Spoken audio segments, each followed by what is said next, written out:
Dashur teleshikues, ju përshëndes. Po fillojmë lajmet në televizionin 4+. Ministri i Bujqësisë dhe Zhvillimit Rural Andi Salla në konferencën për mediat shpjegoi ndryshimin e skemës së re në bujqësi për vitin 2026. Sipas tij do të hiqet nafta falas, por do të rritet shpërblimi për krerë, sipërfaqe toke dhe zgjoje bletësh. Qeveria nuk do të japë më naftë falas për fermerët, deklaroi ministri i Bujqësisë dhe Zhvillimit Rural Andi Salla, gjatë konferencës për shtyp ku foli për skemën e re mbështetëse për bujqit dhe blegtorët, miratuar dje nga Këshilli i Ministrave. Skema kombëtare e bujqësisë për vitin 2026 ka një fond prej 2.5 miliard lekësh apo rreth 25 milion euro, e cila do të rrisë mbështetjen me subvencione direkte për fermerët që mbarshtojnë lop, bagti të imta, blet, derra dhe produkte të tjera bujqësore. Skema e naftës është në tërësi një skemë mbështetëse për uljen e kostës dhe njëherë dhe ne kemi menduar dhe në të gjitha masat cilët unë përmenda sot, është një skemë që çdo fermer bëhet pjesë për përfitimin e të gjithë masave që ne kemi vendosur, por është dhe masa 10% e faturimit të tyre. Pra sot ne bëjmë një faturim autofaturim, mund themi që çdo fermer do ta depozitojë pranë tatimeve dhe do të marrë shumën 10% të çdo fature, pa çdo prodhimi që do të kryej sot, do të jetë pjesë e mbështetjes që do të japë qeveria. Ministri tregoi edhe se Shqipëria do të paraqesë kërkesat në Bashkimin Evropian për të kërkuar hapjen e fondeve të IPARD deri në datën 9 prill. Kemi pas takim, po ishim në Bruksel bashkë me ekipin dhe kemi diskutuar për gjithë detyrat që ne kemi. Jemi brenda datës 9, ne kemi qenë në datën 9 mars dhe brenda datës 9 prill do të depozitojmë masën e fundit kërkesat cilët na janë kërkuar brenda pra një muaji, cili ne kemi dakorcuar me ta. Përfundimisht atë çfarë ne presim më pas akreditimin e paketës së IPARD.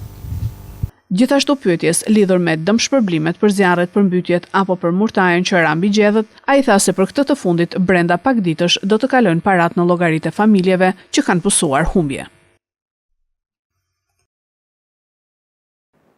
Bashkia Lushnjë po punon për shtrimin me trotuar të rrugës nga rrethrotullimi Plukut deri në qendër të fshatit Pluk. Ky investim realizohet nga Fondi Shqiptar i Zhvillimit. Bashkia Lushnjë vijon punën për përmirësimin e infrastrukturës rrugore, duke ndërhyrë në segmente të rëndësishme që ndikojnë drejt për drejt në jetën e përditshme të banorëve. Aktualisht po zhvillohen punimet për shtrimin me trotuar të rrugës nga rrethrotullimi Plukut deri në qendër të fshatit Pluk. Ky investim realizohet nga Fondi Shqiptar i Zhvillimit, ndërsa punimet po kryen nga Bashkia Lushnjë përmes ndërmarrjes së punëve publike. Segmenti rrugor ka një gjatësi prej 1800 metrash, ndërkohë që trotuari po ndërtohet me një gjerësi prej 2 metrash, duke garantuar hapësirë të mjaftueshme për lëvizjen e këmbësorëve. Kjo është hera e parë që ky aks rrugor pajiset me trotuar, duke shënuar një përmirësim të dukshëm në standardet e infrastrukturës së zonës. Përveç ndërtimit të trotuareve, në projekt është planifikuar dhe vendosja e ndriçimit rrugor përgjatë gjithë segmentit. Ky element pritet të rrisë sigurinë gjatë orëve të mbrëmjes, si dhe të përmirësojë ndjeshëm cilësinë e jetës për banorët e zonës. Qytetarët e vlerësojnë këtë investim si mjaft të rëndësishëm, pasi jo vetëm lehtëson qarkullimin, por i jep rrugës një pamje të rregullt, moderne dhe funksionale për ta. Ndërhyrje të tilla janë pjesë e një plani më të gjerë për zhvillimin dhe modernizimin e infrastrukturës në territorin e Bashkisë Lushnjë. Policia e Lushnjës ka arrestuar një 25 vjeçar se ka kundërshtuar forcat blu në momentin që e ka ndaluar kur i jepte makinës në gjendje të dehur, dhe policia e Fierit ka vënë në pranga një 31 vjeçar se dhunoi një grua në banesën e saj. Një ngjarje e rëndë ka ndodhur në Fier, ku një 31 vjeçar ka hyrë me forcë në banesën e një gruaje dhe për motive të dobta ka ushtruar dhunë ndaj saj. Policia ka vënë në pranga shtetasin JV. Sipas njoftimit zyrtar të policisë, specialistët për hetimin e krimeve të Komisariatit të Policisë Fier arrestuan shtetasin JV, 31 vjeç, banues në fshatin Dërmenas Fier, pasi dyshohet se ka hyrë me forcë në banesën e një 31 vjeçareje dhe për motive të dobta ka ushtruar dhunë ndaj saj. Kurse specialistët për hetimin e krimeve të Komisariatit të Policisë Lushnjë arrestuan shtetasin AH, 25 vjeç, banues në Lushnjë, pasi u konstatua duke drejtuar automjeti në gjendje të dehur dhe gjatë shoqërimit ka kundërshtuar me forcë punojësit e policisë.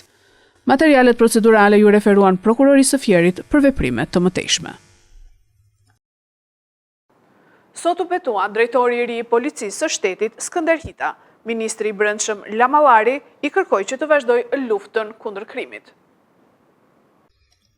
Ministri i Brendshëm Besfort Lamallari mori pjesë në ceremoninë e betimit të drejtorit të ri të policisë së shtetit Skënder Hita, duke cilësuar këtë një moment të rëndësishëm për institucionin e sigurisë. Ai theksoi se përzgjedhja e drejtuesit të ri ka kaluar në disa faza, me qëllim garantimin që drejtimi i këtij institucioni kyç t'i besohej një figure të besueshme. Ceremonia që na ka bërë këtu bashk nuk është thjesht formalizimi i leadershipit të ri të policisë së shtetit, por kjo ditë shënon dhe rikonfirmimin e angazhimit tonë për një organizatë gjithnjë e më profesionale, të besueshme dhe në shërbim të qytetarëve. Por te solemnitetit dhe formalitetit të këtij rasti, dua të evidentoj 3 elementë domethënës. Së pari, lidhur me procesin e ndjekur deri më sot. Për të mbërritur në këtë ceremoni, është kaluar përmes një procesi transparent dhe të bazuar mbi meritë.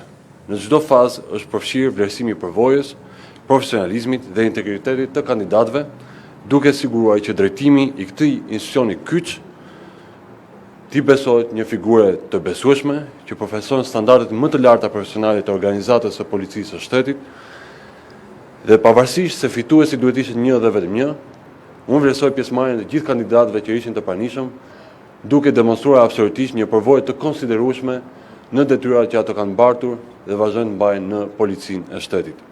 Pas betimit në krye të policisë së shtetit, drejtori i ri Skënder Hita mbajti fjalën e tij të parë, duke theksuar përgjegjësinë e lartë që merr përsipër në këtë detyrë. Sot është një ditë e rëndësishme e karrierës sime në policinë e shtetit. Pas një rrugëtimi 25 vjeçar, me uniformën blu, me dëshirën për të shërbyer pa kompromis qytetarëve, ligjit dhe vendit, kam nderin të marr përgjegjësinë për këtë detyrë më të lartë në organizatën tonë. Këtë kurorëzim nuk e shoh thjesht si arritje personale, por si një përgjegjësi të madhe ndaj qytetarëve dhe ndaj çdo punonjësit të policisë shtetit. Prioritetet tona janë të qarta. Lufta pa kompromis kundër krimit të organizuar dhe korrupsionit, duke filluar dhe nga radhët tona. Rritje akoma më shumë e parametrave të sigurisë në shkolla dhe në çdo komunitet. Forcimi i rendit dhe i sigurisë në të gjithë territorin e vendit. Modernizimi i policisë përmes teknologjisë, përfshirë dhe projektin madhor Smart City dhe trajnimeve sipas standardeve më të mira europiane. Duhet të rikthejmë komunat, tha kryetari i Partisë Demokratike Sali Berisha në takimin për reformën territoriale. Partia Demokratike zhvilloi sot një takim të hapur për reformën territoriale, ku morën pjesë drejtues të lartë të saj, deputet dhe përfaqësues lokal. Në këtë tryezë ishte i pranishëm dhe kryetari i Partisë Demokratike Sali Berisha. Dr. Berisha ka sulmuar ashpër kryeministrin Edi Rama, pasi sipas tij reforma e fundit territoriale që zhduku komunat ishte për interes të Partisë Socialiste. Ai e cilësoi si antireforma e Ramës që u bë komponenti kryesor i platformës për pastrimin e Shqipërisë. Ne duhet kemi 2 standarde. Standardin për Shqipërinë malore kodrinore. Duhet të rikthejmë komunat në të gjitha zonat kodrinore dhe malore ku ekzistojnë një numër i caktuar banorësh. Unë nuk mund të them aty ku s'ka banor, sa ajo është proces i gjatë ripopullimit. Por duhet rikthehen në të gjitha zonat kodrinore dhe malore në të cilat ka, sa të themin e, 1500 ose 1300 banor. Franca numëron 35.000 komuna. Franca nuk është vend malë, Franca është fusha ka male, por është fusha e Europës, është bujqësia europiane, është potenciali më i madh bujqësor i Europës.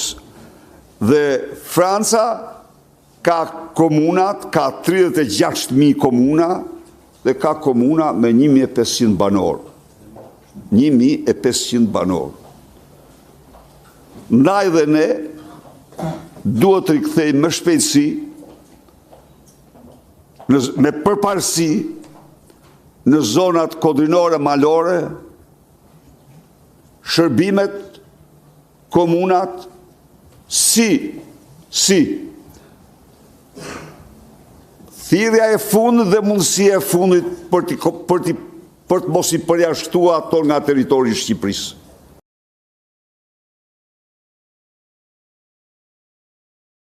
Komisioneri i Energjisë paralajmëron vendet e Bashkimit Evropian përgatituni për trazira të zgjatura në tregje. Dan Jorgensen, komisioneri evropian i energjisë, ka bërë thirrje vendeve anëtare të Bashkimit Evropian të përgatiten për ndërprerje të mundshme të furnizimit me energji në një letër drejtuar ministrave të energjisë përpara një takimi informal të tyre.